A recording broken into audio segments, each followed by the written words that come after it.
हाल ही में आयोजित राज्य आपदा प्रबंधन प्राधिकरण की कार्यशाला में धामी सरकार ने कहा कि आपदाएं रोकी नहीं जा सकती, लेकिन अगर हम पहले से तैयार रहें तो नुकसान जरूर कम किया जा सकता है। और इसी सोच के साथ राज्य सरकार द्वारा एक नई योजना शुरू हो रही है, आपदा सखी योजना। क्या है आपदा सखी योजना? जैसे आपदा मित्र योजना के तहत पुरुषों को ट्रेनिंग दी जाती है, अब उसी तरह महिलाएं भी आपदा के समय अहम रोल निभाएंगी। इस योजना में महिलाओं को आपदा से पहले चेतावनी देने, प्राथमिक इलाज करने, राहत और बचाव कार्यों में मदद करने और सबसे जरूरी लोगों को मानसिक रूप से सहयोग करने की ट्रेनिंग दी जा रही है। पहले चरण में आजीविका मिशन से जुड़ी 95 महिलाओं को ट्रेनिंग दी जाएगी, यानी अब महिलाएं भी आपदा के वक्त फ्रंटलाइन वॉरियर बनेंगी।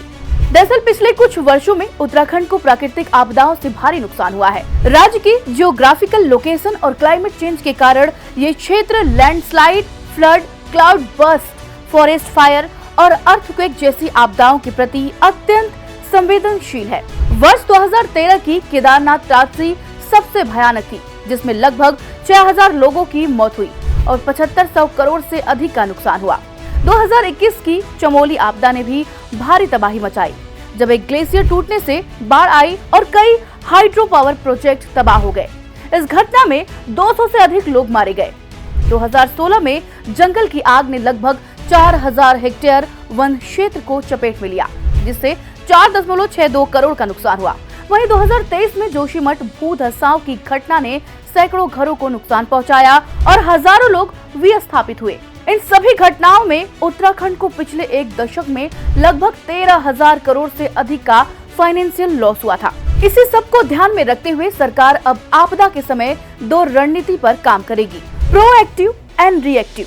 प्रोएक्टिव मतलब कोई परेशानी आने से पहले उसके लिए तैयारी कर लेना, यानी पहले से ही बाढ़ वाले इलाकों में नाव, जेसीबी और राहत टीमें तैयार रखना। जैसे 2024 में गौरीकुंड में बादल फटने की घटना के वक्त पहले से ही की गई तैयारी प्रोएक्टिव अप्रोच की वजह से हजारों लोगों की जान बचाई जा सकी थी। वहीं रिएक्टिव, जब कोई परेशानी आ जाती है तभी उसके लिए काम करना।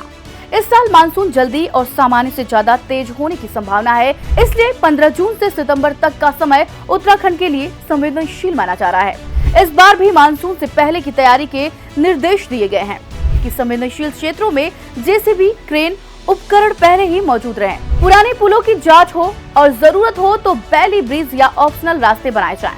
एनडीएमए यानी कि नेशनल डिजास्टर मैनेजमेंट अथॉरिटी ने भी उत्तराखंड को आपदा से निपटने के लिए भारी फंड दिए हैं। भूस्खलन के बचाव के लिए 140 करोड़ रुपए, संवेदनशील झीलों की सुरक्षा के लिए 40 करोड़, फॉरेस्ट फायर यानी कि जंगलों की आग के लिए करीब 16 करोड़ और भूकंप जैसे खतरों से निपटने के लिए भी मदद दी जाएगी।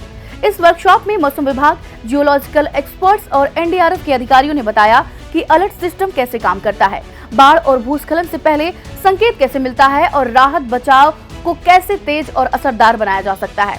तो कुल मिलाकर उत्तराखंड सरकार इस बार पूरी तैयारी के साथ मानसून 2025 का सामना करने जा रही है। और खास बात, अब महिलाएं भी आपदा से लड़ने में सबसे आगे रहेंगी, आपदा सखी बनकर, क्योंकि जब तैयारी होगी पक्की तब आपदा का असर होगा कम से कम। अगर आपको यह जानकारी पसंद आई हो तो वीडियो को लाइक करें, शेयर करें और हमारे चैनल दस्तक टाइम्स को सब्सक्राइब करना बिल्कुल न भूलें। धन्यवाद।